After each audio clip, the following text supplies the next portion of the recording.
Deus, no livro de Lucas, capítulo 2, começando com o versículo 8.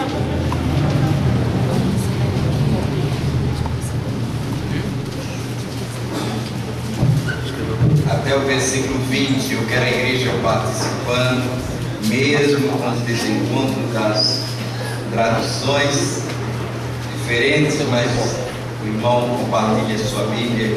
Vamos ler a palavra de Deus. Lucas, capítulo 2, a partir do versículo 8 até o 20.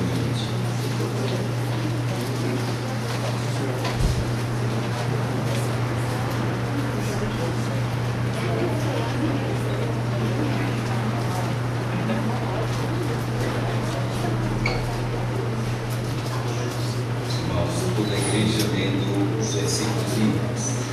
Havia pastores que estavam nos campos próximos e durante a noite tomavam conta dos seus rebanhos.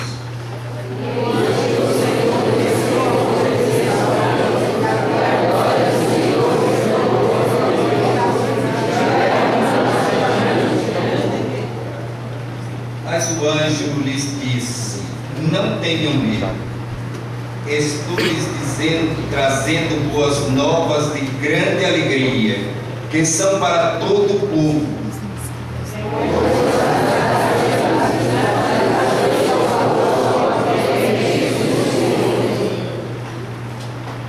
Isto lhes servirá de sinal: encontrarão um bebê envolto em panos e deitado numa manjedoura.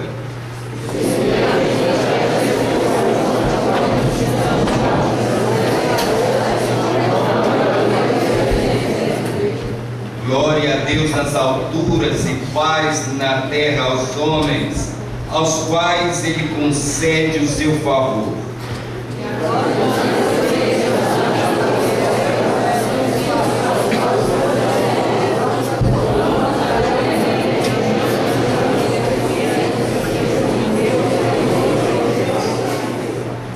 Então correram para lá e encontraram Maria e José e o bebê deitado na manjedoura.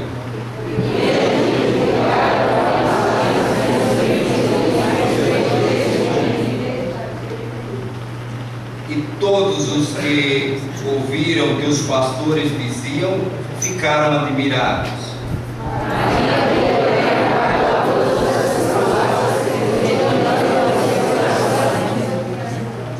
Os pastores voltaram glorificando e louvando a Deus por tudo que tinham visto e ouvido, como lhes fora dito. Amém, irmãos. Vamos orar, vamos falar com o Senhor. Amém.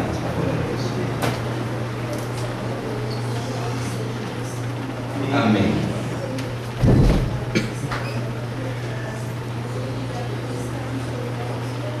Amém.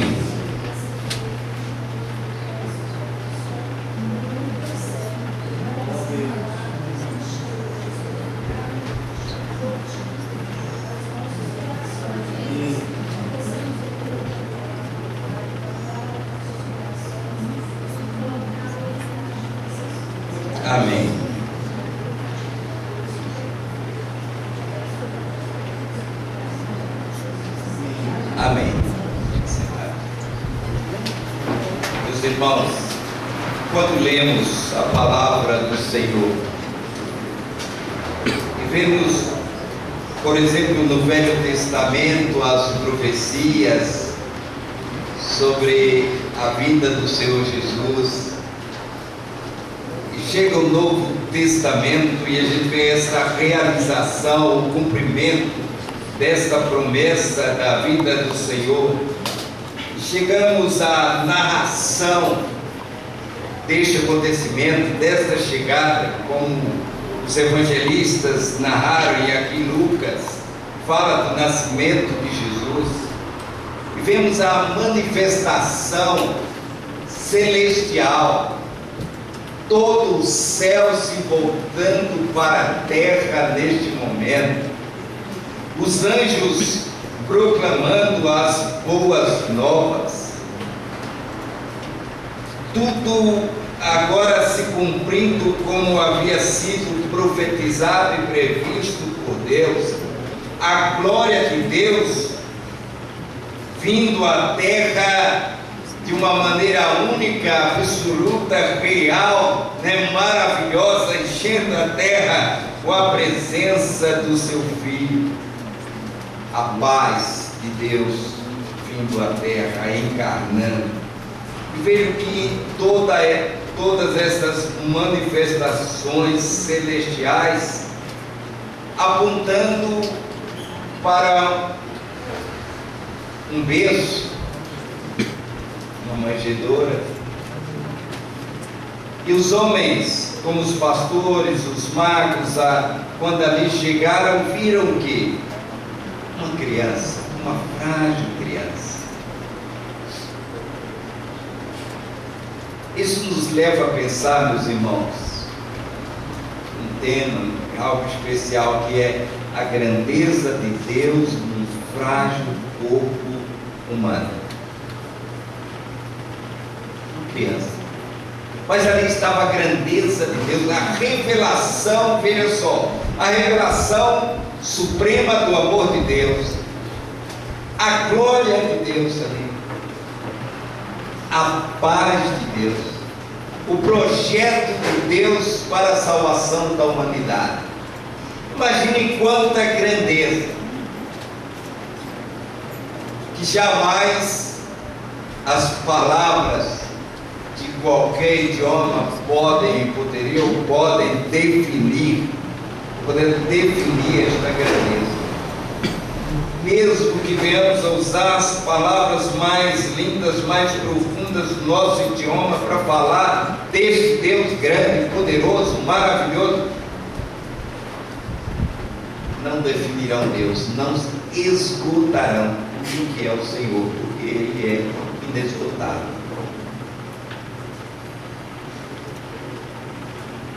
Agora pense se fosse você, no lugar dos pastores, vendo toda aquela manifestação celestial, especial, ouvindo aquele coro celestial, a multidão do exército celestial, aparecendo, louvando a Deus, e o mensageiro de Deus proclamando, dizendo a eles: glória a Deus nas alturas e paz na terra aos homens, aos quais Ele concede o seu favor. Que é isso? É isso que eles imaginaram, eles pensaram naquela hora. E aí eles se dirigem à cidade, deixam as suas ovelhas.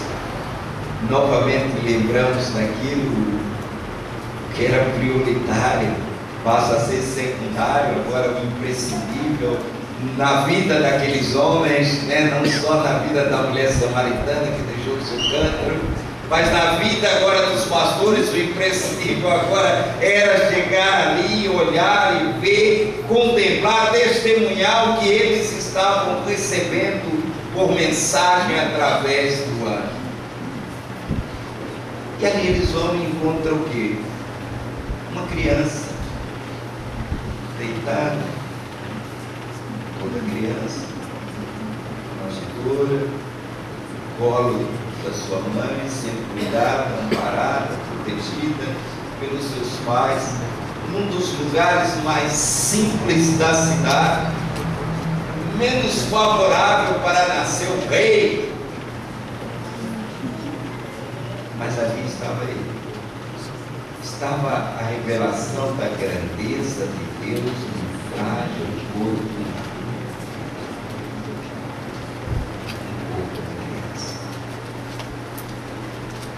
E meus irmãos, quando lemos, quando nos debruçamos na história do Senhor Jesus, com o coração aberto, com os olhos espirituais atentos, nós vemos uma história especial que nos fala, que nos toca. E vemos que Jesus viveu entre os homens, não com Deus, mas Ele restringiu-se a todas as limitações do corpo humano. esvaziando-se dos seus, vamos dizer, dos seus interesses, da sua glória, da sua majestade, tomando a forma de um servo humilde. E por isso Paulo fala da humanidade de Jesus lá em Filipenses 2, nos versículos de 5 a 8. Paulo disse, recomendando, aconselhando a igreja, aconselhando a nós os servos de Deus, de uma maneira especial ali a igreja em Filipos. Paulo diz assim, tende em vós, ou haja, que haja em vós, aquele sentimento que houve também em Cristo Jesus. Aquele sentimento, ou seja, que haja em vocês a maneira de sentir que houve em Cristo Jesus. E aí ele diz, o qual, subsistindo em forma de Deus, não considerou o ser igual a Deus, coisa a que se devia aferrar, mas esvaziou-se a si mesmo, tomando a forma de servo, tornando-se semelhante aos homens, e achado na forma de homem, humilhou-se a si mesmo, tornando-se obediente até a morte, e morte de cruz. Olha como Paulo descreve esta humanidade.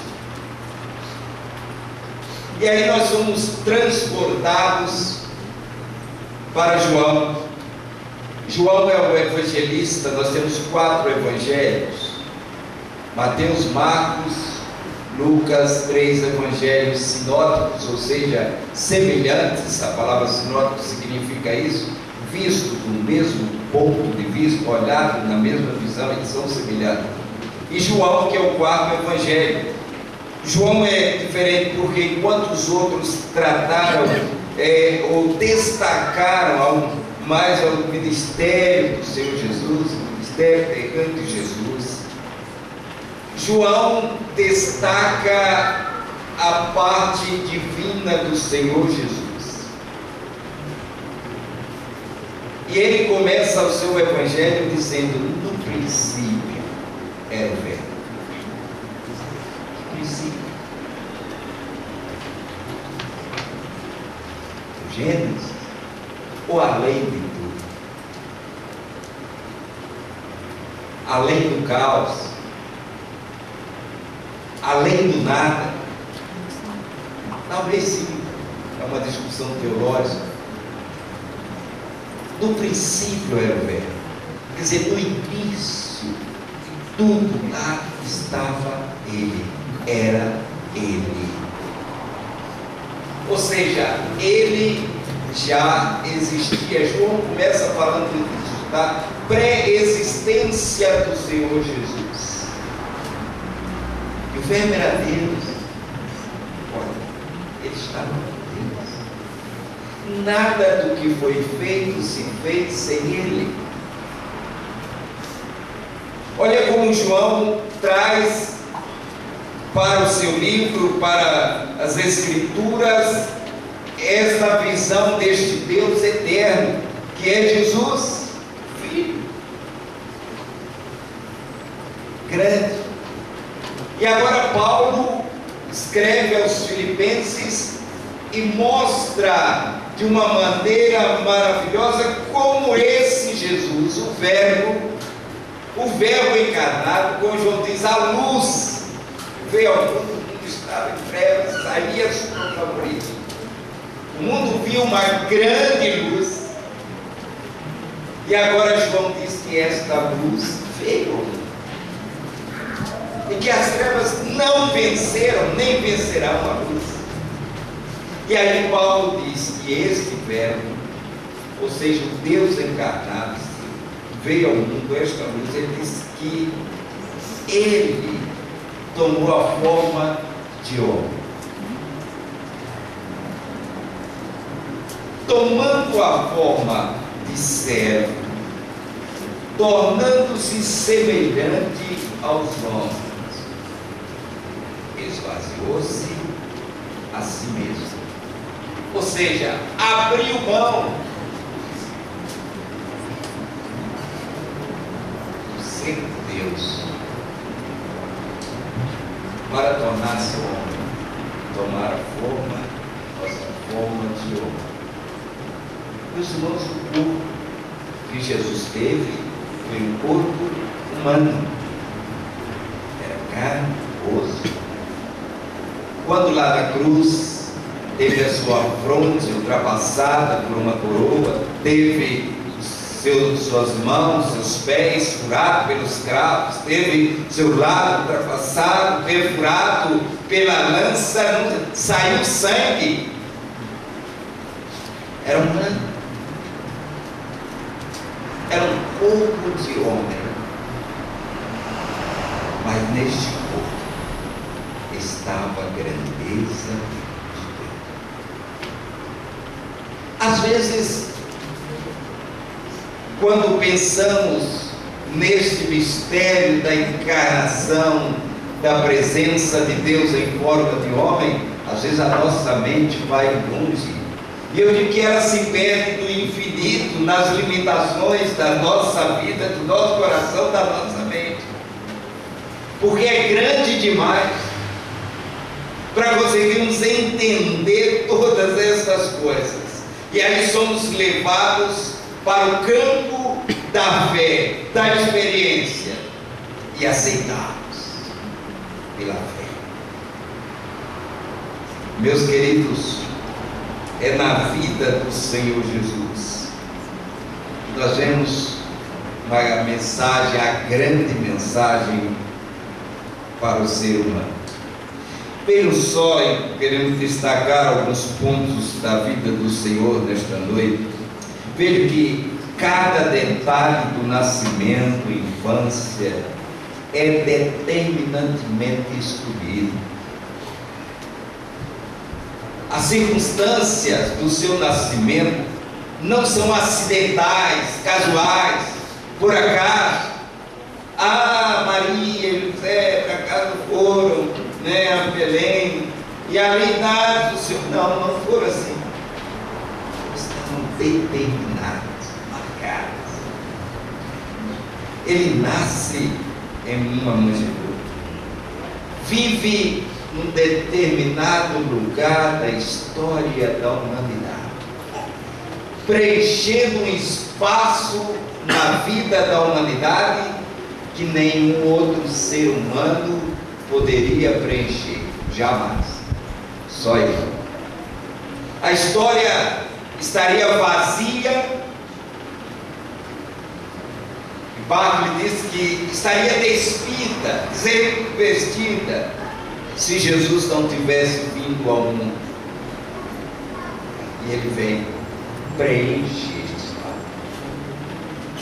Por isso que a Bíblia diz que no tempo certo,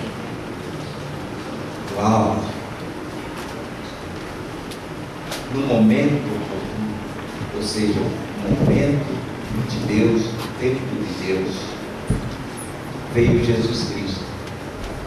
E agora ele preenche essa história de uma maneira ímpar e especial,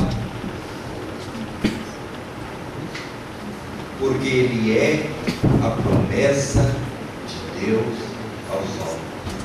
Ele nasce, cada coisa, cada acontecimento marcado, determinado. Veja só, quem aqui escolheu onde nascer, que pais teria, em que lugar ia nascer, como ia nascer, qual seria a raça, seu povo, em que país ia nascer? Tem. Mas Jesus marcou o lugar do seu nascimento, a cidade, o país. E ele decide nascer não numa metrópole da época, mas na pequena vila de Belém. Nem cidade era. Belém. De uma família modesta, num período histórico, talvez desvantajoso na ótica humana, mas se comparado a hoje, onde a tecnologia está desenvolvida, e muito diferente da época do Senhor Jesus, com muitas vantagens. Talvez você dizendo, eu quero mais para frente, mas não escolheu aqui até. Sabe por quê? Porque as suas prioridades não eram materiais, não era o dinheiro, não era o poder humano. A sua prioridade era resultante do foco do seu ministério, da sua vida. Você, eu, nós. Unicamente isso. Por isso ele diz, eu vim para que tenham vida. O Filho do Homem veio buscar e salvar o que se havia perdido de suas. Era o foco do Senhor Jesus. Por isso, tudo em sua vida, em seu nascimento, infância, foi determinado. Até o seu tempo de espera, antes de lançar-se publicamente, de começar, de iniciar o seu ministério aos 30 anos. Talvez esse seja o tempo de avaliar o comum, o cotidiano, de viver o habitual de uma família, de cuidar das simples tarefas de casa, porque era José um carpinteiro.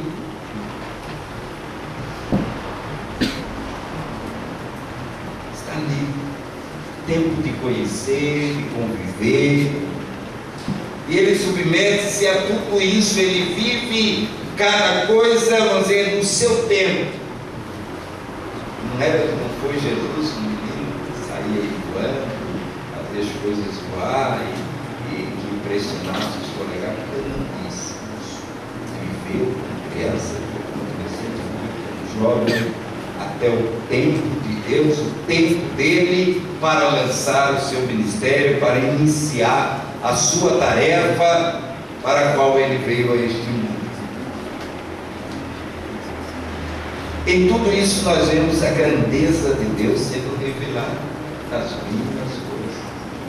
Eu, se carpinteiro, sou o rei da humanidade.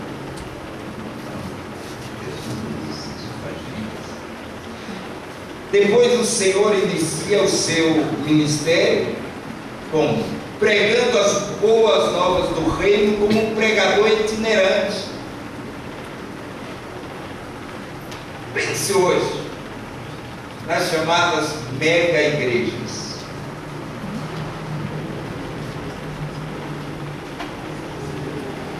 Super equipadas, os cultos transmitidos, vivo, cores, fora. Se comparamos isso ao Senhor Jesus, ele não teve nada disso, nem um pequenino tempo, fisicamente falando, mas sabe, ele torna-se um pregador itinerante. Ele buscava encontrar a ovelha perdida dentro do coração de cada pessoa aflita, desanimada, rejeitada, discriminada, estigmatizada. Ali o Senhor estava presente, resgatando, buscando para si aquela pessoa como ovelha do seu rebanho, do seu pasto. Por isso a sua visão era que ele tinha muitas outras ovelhas, além das que estavam ali, além dos discípulos, além dos judeus, muitas outras não estavam no aprisco. Por isso ele disse que o bom pastor deve dar a vida pelas suas ovelhas. E aí a visão de Jesus em termos de ovelhas não era apenas os judeus. Nascimento de casa, de origem era judeu, mas da visão eterna ele era o Deus, o Salvador do mundo, o Cordeiro de Deus, como João diz, que tira o pecado do mundo. Aí extrapolava o judaísmo. Vemos como o Senhor se revela nesse ministério itinerante, pregando, andando, realizando a sua missão. E aí, na realização do seu ministério, ele aceita, sujeita às limitações das leis naturais estabelecidas pela própria criação. Que criação? Que ele criou. O maior, o Senhor, o Criador, sujeitando-se às leis naturais que ele as fez. Vejam, meus irmãos, como a revelação da grandeza de Deus é tão clara e tão linda na vida do Senhor Jesus. Como ele nos ensina. Aí ele olha, tem que passar para o outro lado.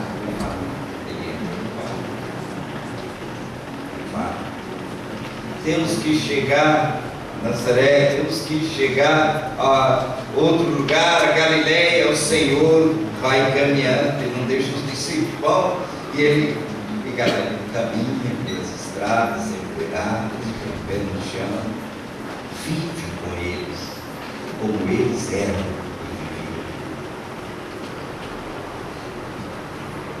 Às vezes, passam desapercebidas essas revelações aos nossos olhos, quando lemos a palavra, ou não nos preocupamos com essas coisas.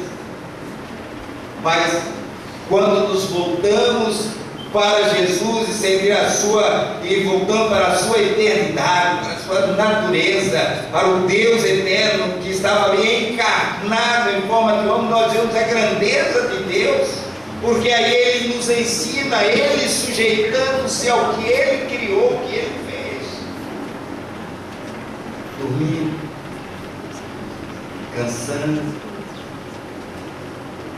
retirando-se para a comunhão com o Pai, tendo fome, comendo. Quando tentado, veja só, após o batismo, tentado, buscado pelo diabo para que transformasse as pedras em pães, porque ele tinha fome. Não fez. De maneira alguma, não se sujeitou. Porque ali era uma lei que ele não podia sujeitar-se, a lei do mal, a lei do inimigo. E aí ele repreende. Ele está ali, com fome, pedras transformadas em pão. Fez os milagres quando o povo tinha fome. Aí ele multiplica pães, peixes e alimenta a fome do povo. Na hora certa, dentro do momento certo, suprindo a necessidade correta, certa. Esta é a revelação de Deus. Um Jesus, a grandeza de Deus, um Jesus que anda, que vai, construindo, que caminha. Sabe por quê? Enquanto os homens prendiam a um lugar, ao físico, ao material. Veja que essa era a visão quando Jesus conversou com a mulher ali à beira do poço, a samaritana. Ela tinha a visão de adoração ali, aqui. Ela aprendeu com seus pais, perto do poço, da herança de Jacó. Aí ela mesma disse, mas vocês, judeus, dizem que não é aqui, mas é lá em Jerusalém, um lugar de adoração. Quer dizer, estavam presos a lugar, tempo e lugar. Jesus estava voltado para um outro templo. Templo humano, templo do coração. Enquanto os judeus se prendiam ao reino político e pensavam em alguém que viria da raiz de Davi, da origem de Davi, assumir o trono de Israel, tornar Israel a grande nação poderosa, dominante. Jesus estava plantando e ministrando as leis de um reino espiritual que extrapolou as fronteiras de Israel, extrapolou os interesses políticos nacionais, o reino universal. E Jesus revela isso em todo o seu ministério, caminhando. E se chegarmos ao final, quando ele celebra a ceia, veja só, ele entrou no lugar para celebrar Páscoa, festa judaica, símbolo judaico. Páscoa é uma festa dos judeus, relembrava a saída dos judeus lá do Egito, a libertação dos judeus lá do Egito. E Jesus, naquele momento, entra num cenáculo, ou seja, naquela casa, como judeu, para celebrar a Páscoa com seus discípulos. Mas vejam que, no final da celebração da Páscoa, ele faz uma transposição do judaísmo para o cristianismo. E às vezes as pessoas não veem ali a revelação da grandeza de Deus, Deus se revelando. Como? Dizendo, Deus está aqui não para ser o Salvador apenas dos judeus, mas de toda a humanidade. Por quê? Naquele momento ele toma o pão e diz, isto é o meu corpo, que é dado por vós. Só tinha isso na Páscoa. Toma o vinho, isto é o meu sangue, que é derramado por vós. Fazer isso. Quer dizer, ele agora estava mostrando uma outra celebração, uma outra libertação, não a libertação de uma nação que foi liberta lá do Egito, saiu da escravidão egípcia, mas a libertação de uma humanidade, de todas as pessoas, não uma libertação política, geográfica, mas uma libertação espiritual, isto é, revelação da grandeza de Deus, através do homem que era o seu filho, nos simples atos, nas ministrações, que os discípulos ali não conseguiram entender na sua grandeza, meus irmãos. Mas o pregador itinerante se revelando, mostrando as grandezas de Deus, no contato, nas celebrações, nas curas, nas ministrações. Ali estava a manifestação da grandeza de Deus. Vemos a maravilhosa disposição de Deus para comunicar a sua glória através do frágil corpo humano. Isto é a instância mais magnífica, espetacular da identificação do espiritual com a humanidade. A manifestação e a comunicação de Deus com o cultural. Hoje nós enfrentamos, por exemplo, o desafio de comunicar o Evangelho dentro das realidades mesmo. A realidade urbana.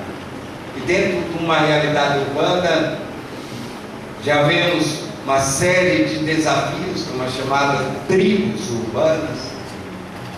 E nós, através da Junta de Missões Nacionais, estamos atentos e penetrando nessas tribos com missionários. Às vezes, temos a dificuldade da penetração nas classes, diversas classes sociais. Mas é interessante como Jesus nos ensinou isso, como ele conseguiu comunicar-se com a sua cultura sem aculturar-se, sem moldar-se à cultura. Isto é a grandeza de Deus sendo revelada nas manifestações do ministério do Senhor Jesus. Ele foi judeu, quer dizer, ele não apoia a cultura, ele vive esta cultura com o objetivo de manifestar a glória de Deus. Quando ele celebrou a Páscoa, ele vivia a cultura judaica. Ele se dirigia ao templo, estava vivendo a cultura judaica. Porque ele vive isso de uma maneira especial. Relaciona-se com as pessoas como ninguém. E aí ele quebra os paradigmas sociais que extrapolavam o que era divino, a lei do amor, a lei do sensível, o que supera, o que está além da lei de Deus, da lei do amor, tem que ser subjugado. E às vezes nós colocamos as outras coisas acima do Senhor. Jesus viveu uma encarnação, uma revelação da lei suprema do amor de Deus. Jesus nos preparou, irmãos, para uma missão especial. E Ele não deixa como ensino, vamos dizer, simples receitas, fórmulas, métodos, mas Ele mesmo é um modelo de vida, um modelo de ministério, um modelo de discipulado, é um modelo de identificação total que precisamos seguir e obedecer. Jesus mergulha, vamos dizer assim mesmo, nesta visão, o cosmovisão da época. Ele vê além do seu tempo. E isso tudo nós vamos ver a revelação da grandeza de Deus que Jesus estava vendo lá, vendo a mim, você, bem lá na frente. Deus manifestando e ensinando para a sua igreja que ela tem que viver o presente, olhando o amanhã realmente como desafio de Deus para a humanidade. Por isso que ela tem que ser a manifestação hoje da grandeza de Deus à humanidade.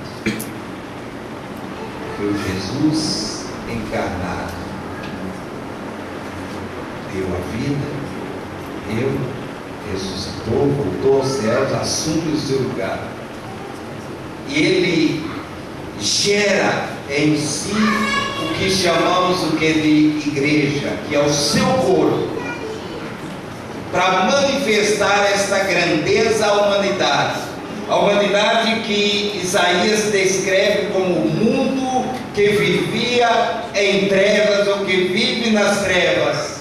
O mundo que viu a grande luz. Este mundo precisa ver e receber a grande luz, como manifestação da grandeza de Deus, do amor de Deus, das misericórdias de Deus à humanidade. E como isso se revela? Através de você, através da vida. É o quinto evangelho vivido. Hoje é Jesus na minha vida, na sua vida. E aí eu chamo a atenção dos irmãos para pensar em Paulo. Quando Paulo sentiu esta grandeza, quando Paulo experimentou essa transformação em sua vida, quando Paulo passou a viver uma nova dimensão de vida espiritual, Paulo disse o que? Cristo vive em mim. Esta vida que agora eu tenho, que eu vivo, não é mais minha, não vivo para mim, mas eu vivo para Cristo Jesus e em Cristo Jesus.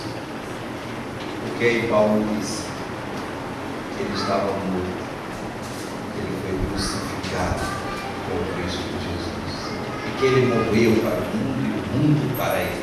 Então era uma nova criatura, era alguém agora que manifestava a grandeza de Deus através da sua vida. E esta grandeza é Jesus. Jesus que está no templo físico, mas está nas vidas, manifestando-se, tocando, comunicando com vidas, com pessoas, revelando o poder de Deus através da sua frágil vida. mas a grandeza de Deus extrapola os nossos limites humanos, extrapola as nossas forças, porque Deus tem um projeto que vai além do que pensamos, um projeto de resgate, salvação de toda a humanidade. E neste projeto, que Jesus é o centro, é a razão, Ele deu a vida para nos salvar. Deus hoje inclui eu, você, a igreja. Você faz parte. A igreja é a manifestação de Deus, o meio para qual Deus se manifesta neste mundo. E eu quero fazer uma interrogação básica para você, meu irmão, minha amiga. Como as pessoas estão vendo a manifestação de Deus na sua vida? Ou não estão vendo? É muito sério. Em tudo o mundo viu em Jesus a manifestação de Deus em todos os seus atos.